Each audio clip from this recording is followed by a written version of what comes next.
Welcome back, everybody, to another episode of the Stability and Opportunity Podcast. I'm your host, Justin Zimmerman, back from a well-rested weekend. I hope you got a chance to recharge and get your mind, your body, your head straight for this wonderful week ahead of us. And we've got a fantastic guest with us right now, Mr. Dan Smith. I had a chance to read his one of the top 10 real estate agents in the country, according to the Wall Street Journal's ranking of agents not too long ago. And he has quite a bit of information, quite a bit of experience, and quite a bit of good energy to share with us today. So Dan, welcome to today's episode.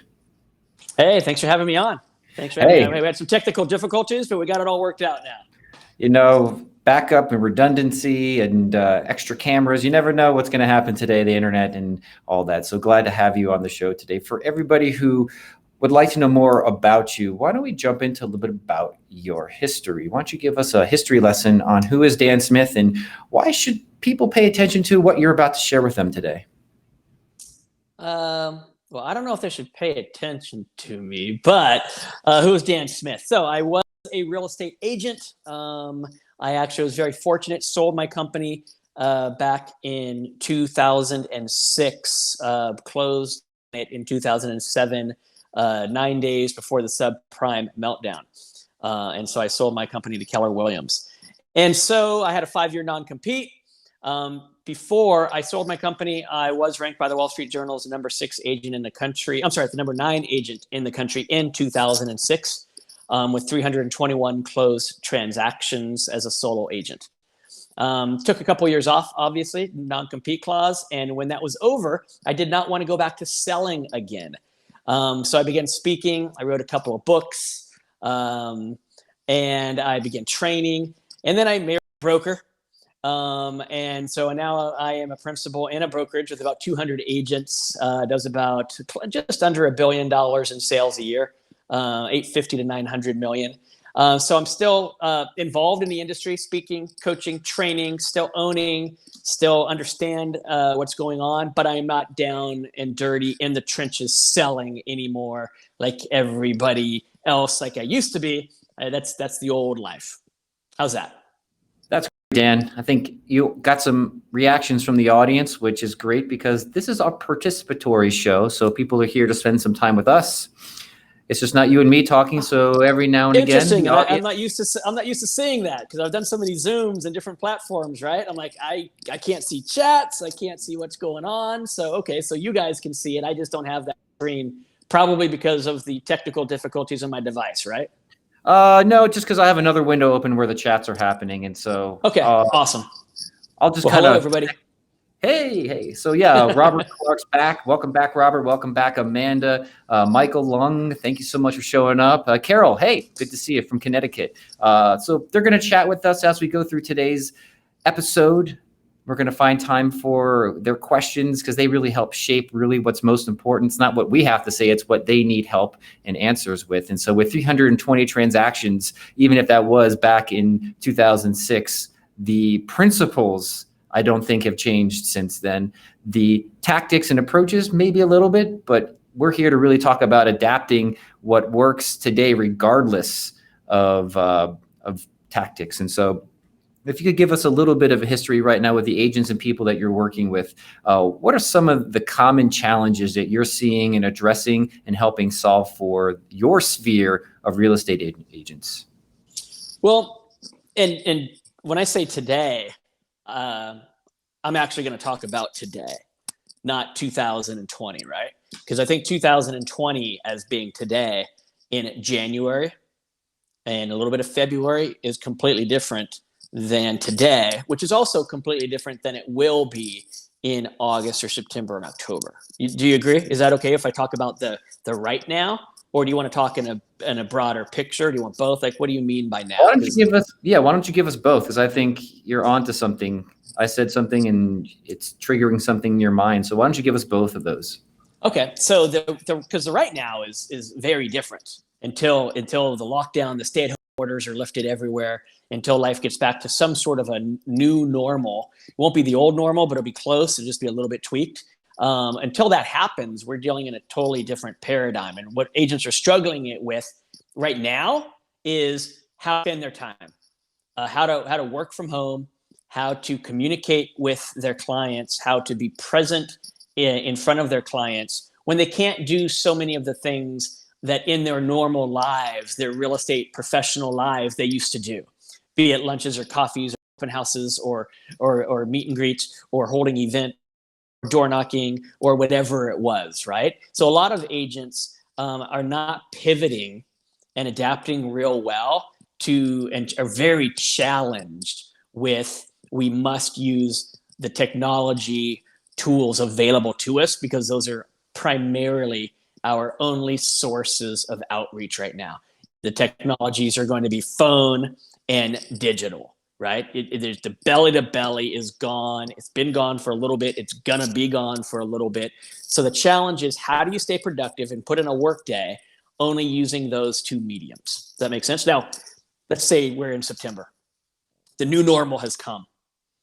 Then the challenge shifts, right? We have a tough time pivoting, but the challenge is they don't have any time. They don't have a tough time pivoting at all. They can recreate themselves in a day for what will be the new challenge for real estate agents. And so when things get back to the new normal, I think the challenge for agents is going to be twofold. It's going to be, one, getting used to working full work days again and getting used to going out and working all day because we've got so much time. And even though we're going stir crazy at our homes with our kids and the distance learning, and that's a pain in the ass, by the way. I have 4 kids, so trust me, pro on that one. Our teacher drinks every day, as it turns out, at our school. But so again, it's such a tough time going back to work and working full days again. That's going to be one challenge. And then the second challenge is going to be, okay, now that I'm back to work, what am I doing? I get to be belly to belly again. I get to be face to face again. That's fantastic. But how many people can you be belly to belly and face to face with? Like, you can't leverage that model, right? So it's still going to be a challenge of, you're not forced to use technology. Just like in January, you weren't forced to use it. You should have just been using it a little bit. And in September, you're not going to be forced to. You can go back to the old ways just a bit. But the challenge is going to be, if you want to have any sort of business that is predictable and scalable and can be counted on for results and not just hoped on for results, you're going to have to still use the tools that you were being forced to use today. And you're going to have to still figure out how to blend those with belly to belly, face to face, old school, open houses, all the stuff you know and love and touchy feely, with stuff that's just truly able to be leveraged and is super efficient. And so that was a challenge in January, would be the challenge in September. You know what? Everyone's got a different concept of what the word leveraged means. And so for you and for real estate agents, could you give your own definition of what that is? Yeah. So leveraging a technology tool. See, doing an open house. All right. You're going to go do an open house. That's fantastic. And you're going to go out on the streets and you're going to play Frogger in real life, going across the streets and trying to put signs up and parking your car and not getting hit, right? Real life Frogger, no do-overs. And then you're going to go to the house and you're going to hold the open house. All right. And you're going to put it on the MLS, maybe. That's a little tiny piece of leverage using technology, because you're going to leverage that technology to put it through your digital MLS system, alerting people that you're having the open house. And then the third party sites, like the Zillows of the world, are going to pick up on that. So it gets re-leveraged to those other sites, letting people know who are on those sites that the open house is going to be happening. So you don't have to rely on people only seeing the open house sign. They could have seen it on a Zillow or a Trulia or some other spot. So you've leveraged that digital action to create more opportunities for you, right? That's my definition of leverage, I guess, after I've walked myself through it, is leveraging an act to create additional opportunities for success. I went through that because right now I think agents are looking for leverage, and there's certain things they can and can't do. And one of the things a lot of our audiences are coming on here for is what things, what tools, and what actions are leverageable and leveraged for today's success. And so from your viewpoint, could you give us some insight on that? Yeah, so I think too much of the world right now, especially January, what I'll call used to be January and going to be September and now. I think used to be January, everyone was really too focused on leverage and not doing any work, right? And that's not a recipe for success. You do have to put in some work and some time and some effort, and then you leverage that. And I think everybody was so focused on, and I'm not saying these things are bad, all right? So social media, posting, Facebook Lives, stories on Instagram or Snapchat, right? I think everyone was so focused on those, trying to leverage those in a business. There's nothing to nothing to actually leverage. And while those are great tools and I love them and there's ways to use them and they should in fact be leveraged, this is still a person-to-person relationship that we're having with people when it comes to home buying and home selling and finding buyers and finding listings, right? It's still person-to-person. And there's really only 3 ways in today's world, by the way. There used to be 2. There used to be 2 ways, and that was face-to-face or on the phone, that we could have actual conversations. Texting, kind of out there because you couldn't really rely on a response. If I'm on a phone call with you and I ask you a question, you can't just go dark on me for a day not answering me. If I ask you a question in an email, you can't just go, you can go dark on me. And text, you can go dark on me. But if I'm having a conversation on a phone or standing in front of you belly to belly and I ask you a question, you can't just like not answer for 4.5 hours, right? There are 2 conversation methods that we need to rely on. And you can only see so many people face to face a day. So the phone was the other way for us to do it. Now we have this kind of put together. See, I'm on my phone right now. I'm using my phone because we had laptop issues. I'm on my phone right now doing this with you. But so it's a phone call and it's face to face, right? So now we have 3 ways to communicate: video, phone, and face to face. Pure face to face, hard to leverage. Can't do anything. Just one at a time, put in your time.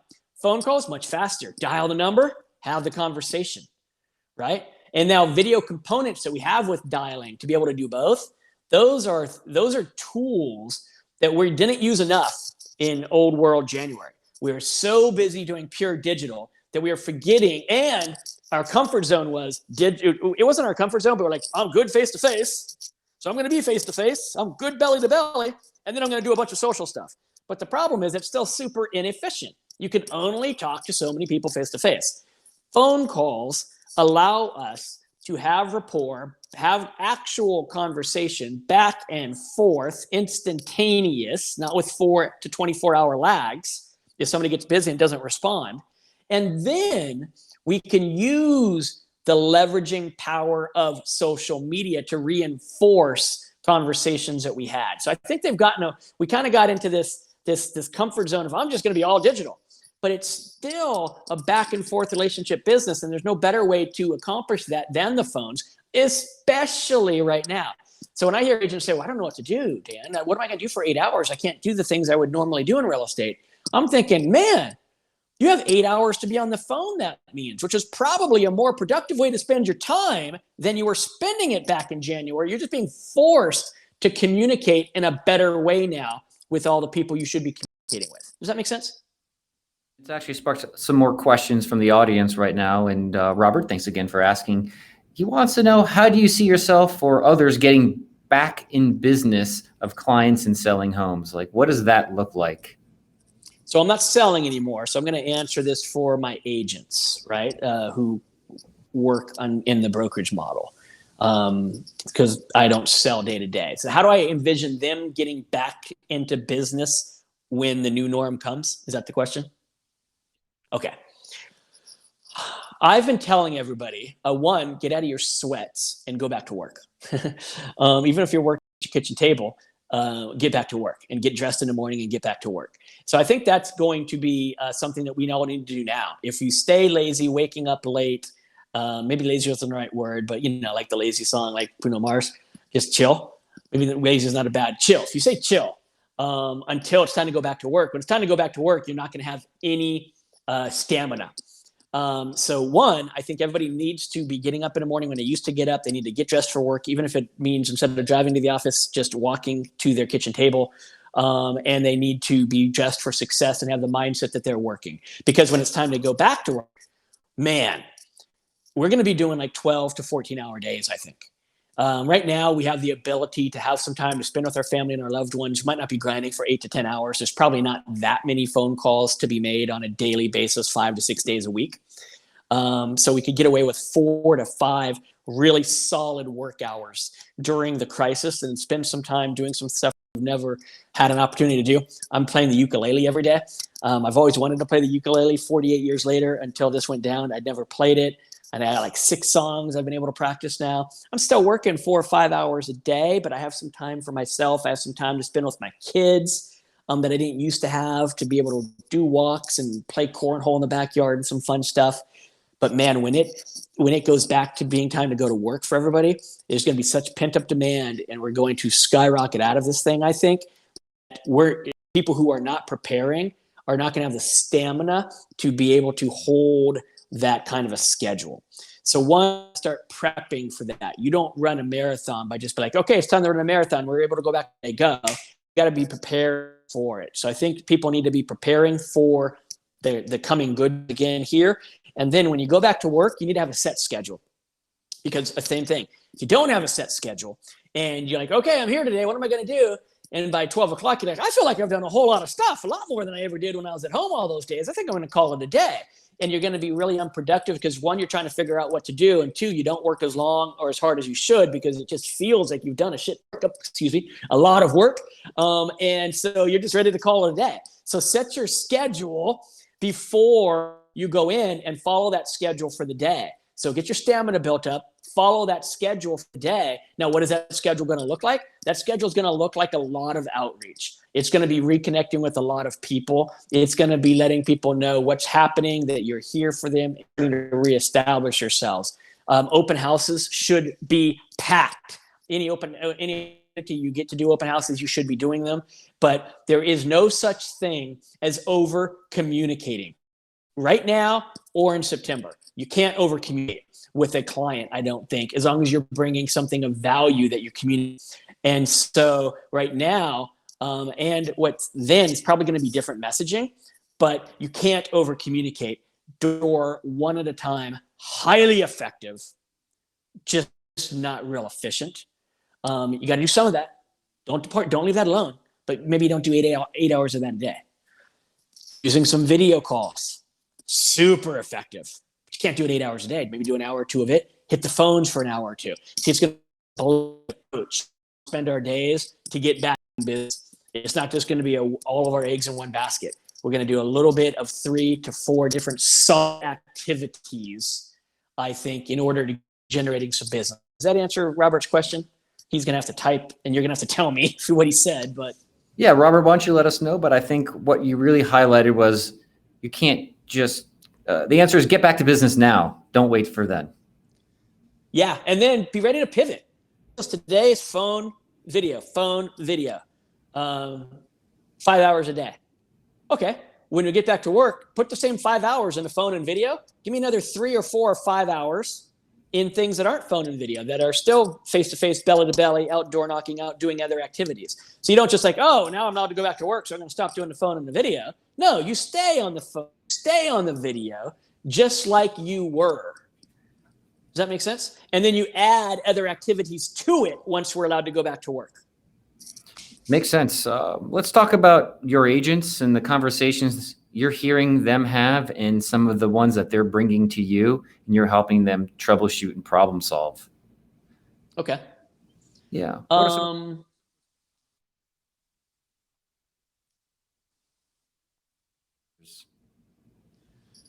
So in conversations I have right now, probably the most common is, what do I say right now on the 27th of April? What do I say? Because what you say today, the messaging will be different than the messaging in September or October. What do I say today? So what I'm encouraging everybody that I work with and everybody who's on, who sell kind of under our umbrella is, don't worry about selling real estate today. And I know that's really hard to hear and not a salesman message. But don't worry about selling real estate today. See, I'm not really worried about the second quarter. We had a great first quarter. Second quarter is going to be the worst of all time, like literally, except for maybe the Great Depression. Definitely worse than the Great Recession. But third quarter will be freaking awesome again. So I'm not really worried about the second quarter. I'm worried about the next 10 years. I'm worried about not a quarter of my career. I'm worried about the whole career for real estate agents. And I think this is an opportunity for them to set themselves up. So when they say, well, what should the messaging be, Dan? What should I say to them? I can't call them all the time. What am I going to say? Well, here's what you don't say. Do you want to sell your house yet? Here's what you don't say. Are you ready to buy a house yet? That's just boring and probably a little bit borderline rude, everything that's going on, unless they're a super hot client who's already literally out looking for houses with you and you showed them one yesterday. Today's question should be, do you think you're ready to write an offer on that house today?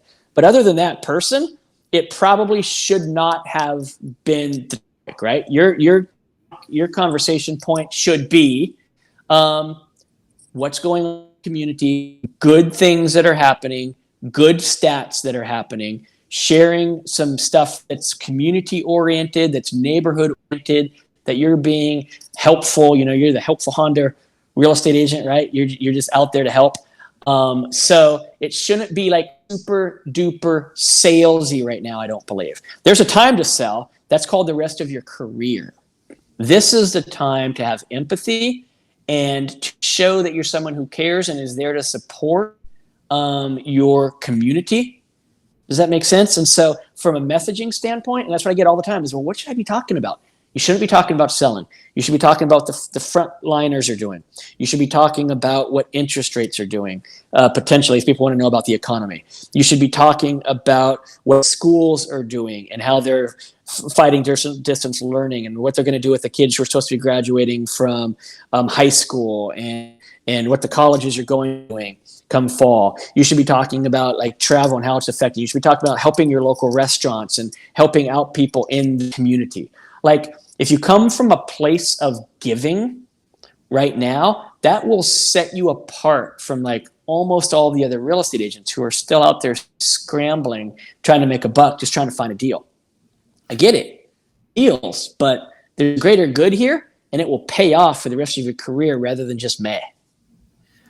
I think we're a little bit insulated here, both internally, the team, and I would say a lot of our audience, because every single day since this all started, we've heard that message over and over again. And it's good to hear that a lot of other agents are still in need of what you've just said, is a lot of agents are still trying to force things to be versus actually going with what needs to be.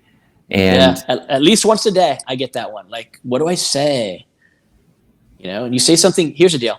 Say something human. Say something to a person. Don't say something to a lead or something to get a commission check.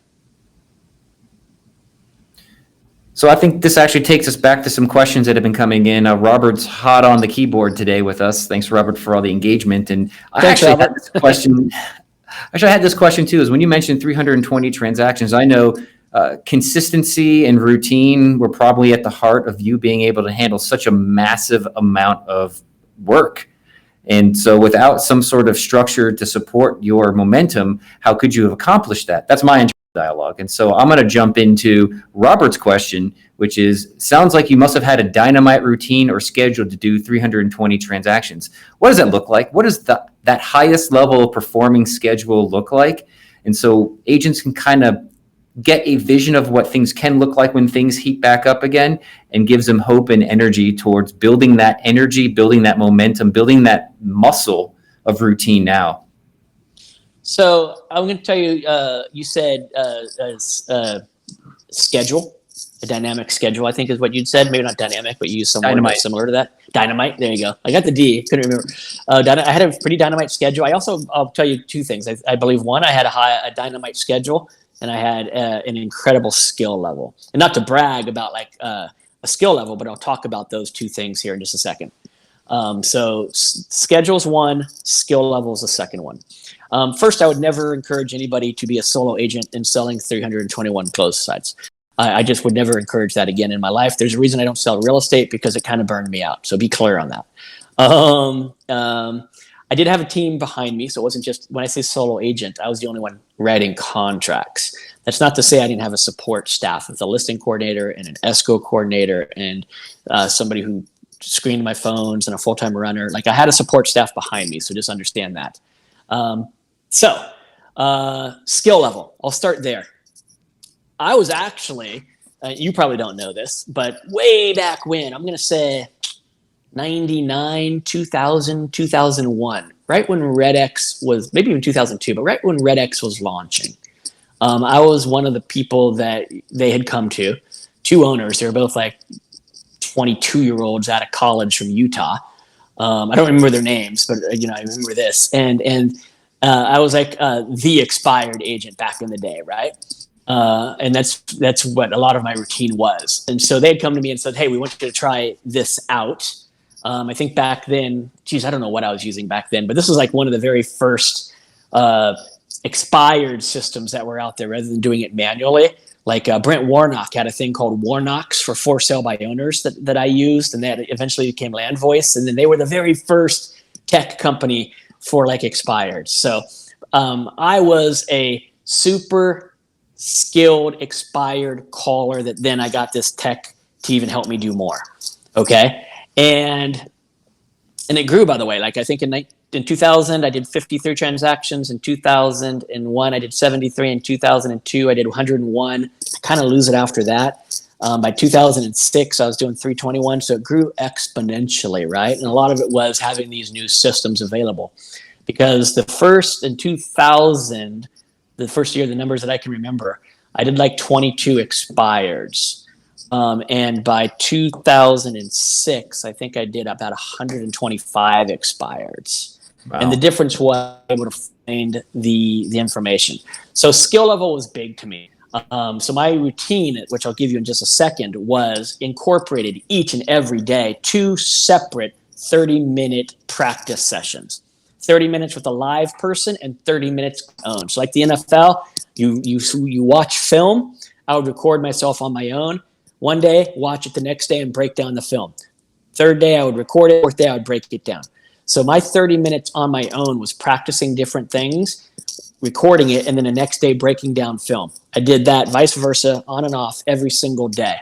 And then I also, each day with a live person, would have a live role play to work on my skill. And so I think I consider it like the art of selling. Having a high skill level for what we do is like the art of selling. And you need to be skilled to succeed at a high level in this business. To do 6 or 10, you can be super personable and friendly. You don't have to have a high skill level. Just be a cool guy, right? But in order to do a massive amount of business, you have to have a massive amount of skill. And you don't just get it through osmosis and just putting in your time. You got to speed that up and work on it each day. So now I'll give you my daily schedule, but I wanted to preface it with that because schedule alone doesn't cure it. But those 2 components are in my schedule. I mentioned burnout. I ran 16-hour days, usually 16-hour work days. Don't ever do that, everyone. Bad idea. But that's what my schedule pretty much entailed. So I would get up at 4 o'clock in the morning. I would be at the gym by 4:30. I would be back from the gym by about 5:30. I would be showered and at the office at 6:15, and I would be calling expireds by 6:30. Yes, some of you are like, what the hell? Right? I had this theory, early bird gets the worm, and I was always going to be one of the 2 earliest birds. And there's always one other guy, I won't say his name, but it's always like me and him, like who was starting at the front of the list or the back of the list or the middle of the list. And for the first hour, it was always just him and I that the people had talked to. Not coincidentally, this guy also was probably doing over 100 expireds a year. Listings and listed and sold. So I would do expireds until about 8:30. Then at 8:30, I would jump into making other calls. I would be on the phones from 6:30 until noon, right? In some form or fashion. With that, after about 8 to 8:30, when the expireds were done, I would call the new ones first each day.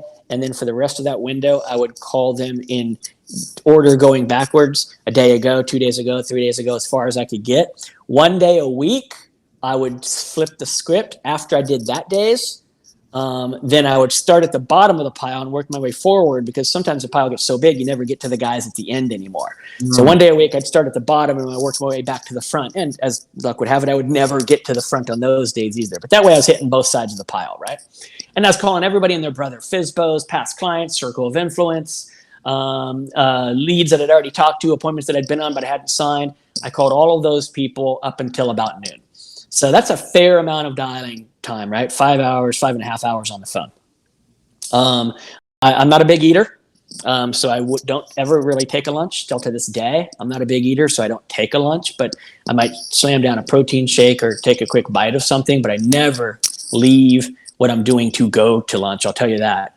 It's just too inefficient for me. So if I was getting lunch, I brought it in a bag or a bowl or something, or I'd slam down the shake. I would never be like, I'm going to go have lunch and spend a half an hour out and drive. And I had too much stuff to get done throughout the day. And then a working lunch would usually be calling back listings and sellers who had questions.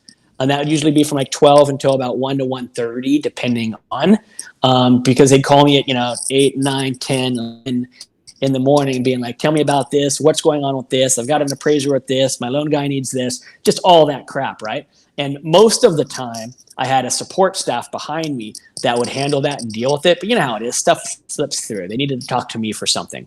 But no one really got to me in that window. That window was protected time. I learned that from a buddy of mine, Jeff Quinton, actually.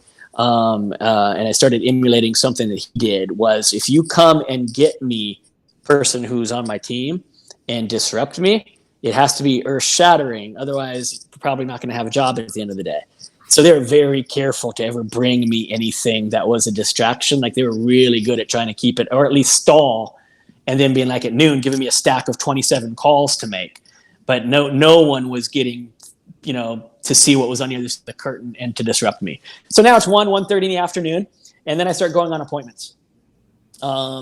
And I would never set appointments for the same day. I know a lot of people do that, and I'm not saying it's a bad idea. I just couldn't with my model. So I'd go on appointments that I'd set maybe the day before, even 2 days before. But I never went on same day appointments. And so I'd go on appointments probably until about, let's call it 5-ish. Right? It's been a little bit of time, so I don't have this written down anymore, but I'm pretty sure it's around 5-ish. I'd go home, see the family, have some dinner, go back to the office at about 7:30. At 7:30 until about 10:30, I would then prepare everything, because as I'm setting appointments in my morning dials, I'm telling my support staff I need a CMA, I need a listing contract for this house, I need a CMA for this house, I'm going out to this house, and they would do it all. But they never did it all 100% correctly, maybe 80, 90%. So now from 7:30 till 10:30, I'd return a few more calls that I needed to. I'd call back some hot leads that I couldn't get during the day, and I'd get my packages ready for the next day's appointments. That's why I never did them same day, because I needed that time the night before to get everything ready to go out the next day and make sure the comps that my crew had pulled were right, and make sure the contracts were filled out correctly. And then I'd go home 10:30, maybe 11, crash, wake up again at 4:30, rinse, repeat, Groundhog Day, do it again. That was at least 6 days a week, sometimes 7, for about a decade. So it was crazy. I don't know how many times I've told you this. Don't ever try to sell that many homes. It's a horrible life, as it turns out. You have a lot of money that you don't have any time to spend. All right. So, but that was my daily routine back in the day. In that mix, by the way, there's a half an hour in that morning session. That's why I said 5 hours. If you look at 6:30 to noon, it's actually 5.5. Remember I said I got about 5 hours of dialing? It's because half an hour of it was spent on one of those 2 role plays, filming or breaking down film. And then in the afternoon, I would traditionally role play while driving to one of the other from appointment to appointment. It's like the best worst schedule. It's the best crappiest schedule in the world, no doubt about it. So we got some more questions in, and we're going to jump into those in a second. But I would like to give the audience right now, who just probably feels exhausted from hearing what it was like for a decade for you, maybe a repackaged version or condensed version. If you had to go back in time, what's the right ratio? Because it seems like that's a good word for you to latch onto of transactions to time? Like, what's the advice you would give your former self? Like, yeah, don't work 16 hours, work 10, make half as much, you'll be happier. What does that look like? What is that formula for people listening right now so they can take a piece of what you've just shared with them and not burn themselves out or not get overwhelmed and do nothing? So first, I think a 5-day work week is completely doable. Well, let me back it up. It depends on if you're looking for growth to sustain. See, if you've reached a certain point, then you can back down the amount of work being done in order to just sustain. Because you don't need any more growth. You're just going to keep what you've got. But if you're still trying to grow, if you're trying to get from 10 deals to 20 or 20 to 50 or 50 to 100, you need growth, right? If you're at 50 and you're happy with 50, if you're at 20 and you're happy with 20, then you don't need that growth. So it's a little easier. So it depends on what you're trying to accomplish. But if I'm gonna answer it in terms of growth, okay? And just understand that sustaining is less, significantly less, by the way. So growth, though, I'm going to say everybody still needs to get up early. Everybody sleeps way too much.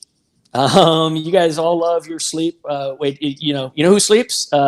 You would think rich people sleep because they can afford to. Oddly enough, they don't, which is why they're rich. But so you shouldn't sleep so much. So everybody should be getting up early, and everybody should be exercising. Not so you can look like Adonis and you can look cool and snag a model boy or girl to be on your arm, just because it's good for your physical being and it's good for your mental being. That's like correct, right? So waking up earlier than you think you really want to, starting a day with something. Yeah, no, not hair, brain, mindset. Starting with something to get your mind and body good, and then start working early. Get to work at 6:30 to 7:30. Unless you have kids, I get it. If you don't have kids that are holding you back, then 6:30 to 7:30. If you have kids, you got to do school drop off, 8:30-ish. 8:30 to 8:45 is about when you can have them dropped off and get to your workday. All right. So either way, kids, not kids, or kids who drive themselves to high school, you don't get to use that 8:30 excuse, guys. They drive themselves. So it should still be like a 6:30 work time.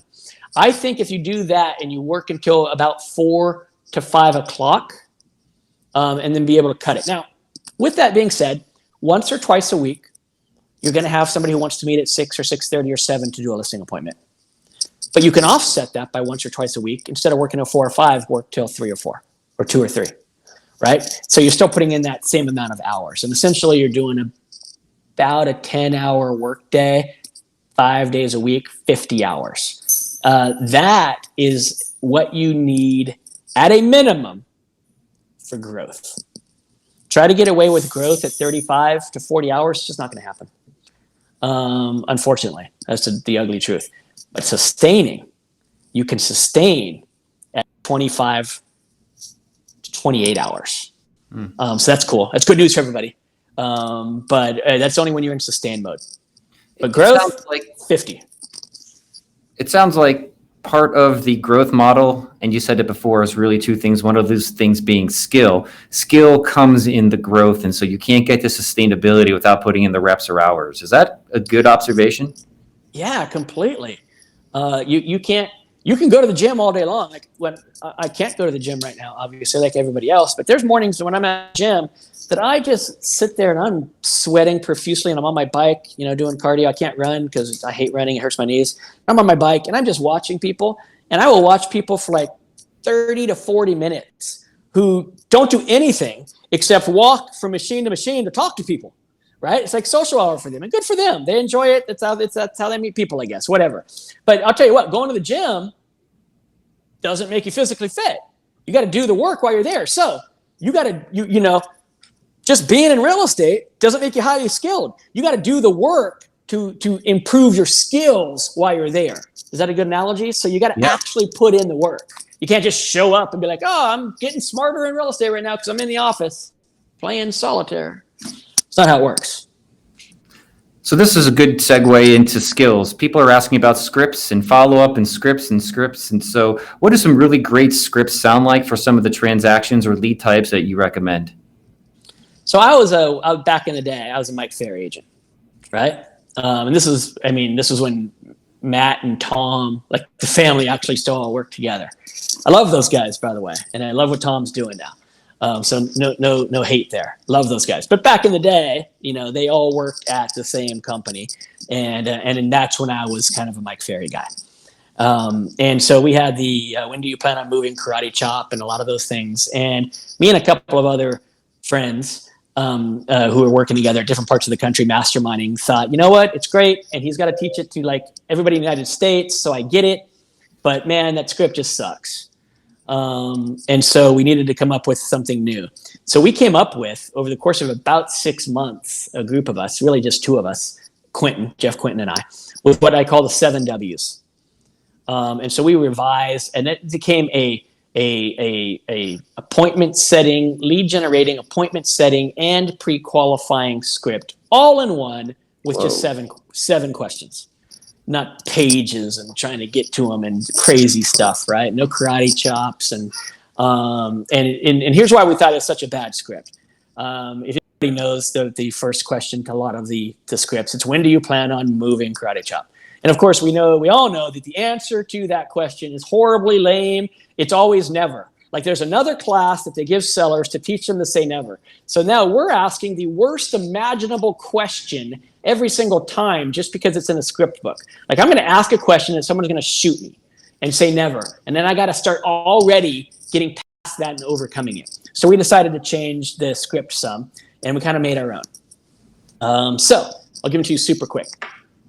Would you do this thing if it made sense? Now, for a seller, that would sound like, would you sell if you could get your price? For a buyer, it would sound like, would you write an offer if this were the perfect home? Right? Would you do this thing if it made sense? And because we don't use actual solid words, it's the idea about using the word would, W-O-U-L-D. It doesn't sound scripted. Jeff's, New Jersey attitude and accent and inflection can come through completely different than Dan's West Coast Cali thing. Yet the meaning is the same, but we present it differently, use different words to get that meaning across. Do you follow what I'm saying? Oh, yeah. Second question. Second question is, the first is, would you do it? Second is, where would you go if you did it? Right? And for a buyer, it would be where is the perfect home? All right. So that would be, if you were able to get your perfect price, where would you go next? Third question, why? Why do you want to go there? Why there? Fourth question, when? In a perfect world, when would you like to make that move to San Francisco? Whatever they said. Check it out. The first three, somebody said, yeah, I'd sell if I could get my price. I'd probably move to San Francisco because I've always wanted to live in the city. Most people would consider that a lead, right? And we didn't. The group of us who put this together, it's not a lead.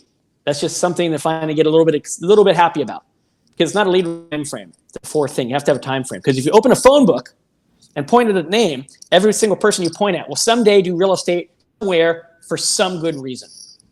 Every single name you point to. Without a time frame, without the when, you can't tell if it's a lead. Because they could say, I wanted to sell when my kids graduate from high school. You're like, oh, this is awesome. I'm getting a listing. And then you say, oh, that's good. What grade are they in? And they say the second. Right? Not a good lead. Right? That's a 9.5-year lead or something, whatever that math is. Not a good lead. So fourth, when do you want to do this thing? Buying or selling? Fifth, what's been stopping you? Agents love this one. You basically say, you've become a great lead. Now take it away from me, please. Give me an objection. The what's been stopping you is you're digging for their objections to see what's been holding them back. Sixth question, which is a good time? That's your closer. Which is a good time for us to get together and talk about making that happen? And the seventh, you don't always use it, but if you need to, the seventh, who else do you know that I should be talking to about buying, selling, investing in real estate? So the 7 words, they all begin with W, makes it easy to remember them. And along the way, you find out if they're serious, if they want to do something, you get their objections out of the way, you figure out their time frames, you close for the appointment. It really does introduce a lead, close for the appointment, and pre-qualifies them for a level of seriousness because, would you do it? Yes or no? I mean, we know right out of the gate. So use the 7 Ws. Our social team behind the scenes right now, I'm sure that's the thing that they're going to hone in on. So if you're you're following us or any of the audience is following us on Facebook or Instagram, I'm sure that will be part of the breakdown at the end of this, where we're going to take those 7 W's and visualize them for everybody. We're about out of time for today, so I know you've got super fast, didn't it? I know. It's unfortunate that we lost some time in the beginning here. But what I'll do is we have a thing called the Elite Prospectors Facebook group. And so after the show, I'm sure there's going to be more questions as people watch this in recorded mode.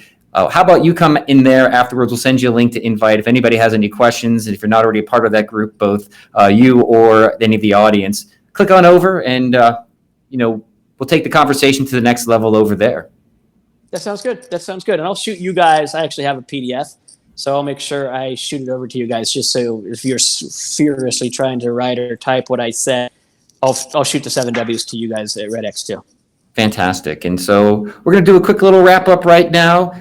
Please join Dan in the Elite Prospectors group if you're not yet a member. It's a free group open to everybody, not just customers. Go over to that link, join it. Dan will be in there shortly afterwards to take questions to the next level, maybe even provide some more great scripts. If you're not following us on Facebook, if you're not following us on Instagram, please do. We take a lot of the content from this show and take the best points and post it there so you can go see it. Just Google REDX. Instagram, REDX, Facebook, follow and like us there. And also, finally, the last thing is if you're not on the email list to get the updates when we come out with these shows, that's the place where we let secret best information come out. Not trying to play cryptic here, but we just super secret stuff. Super secret stuff. Actually, it's some of the most valuable stuff that we take from each one of these episodes, such as our script ebook video that just got released. And so if you're on that list, you're going to get access to the episode updates every time we have them, which happens to be daily, as well as any cool new things we produce, like script ebooks, script how-to guides on things such as that. So head over to the redx.com/blog, wait for the pop-up to come up, put your name in there. And so until then, Dan, hang out with us for a couple seconds after the show. We'll do a little post-show wrap-up to everybody else. Have a great, fantastic rest of your day. I'm Justin Zimmerman here at the Stability and Opportunity Podcast. We got a lot of great things coming up tomorrow as well with Brian Eisenhower, who, from what I know, is one of the experts in sphere of influence marketing. So this is a great time for sphere of influence marketing. He's going to help give us insights into what he's sharing, what he's doing, the books he's written on it. And of course, the following day, Mike Simonson from Altos Research, who, like Keeping Current Matters, has zip code by zip code detailed information on what property values are doing. So if you need something important and valuable to say, that's going to be another great episode to catch in the next 2 days. And so until then, hope you all have a great rest of your day. See you then.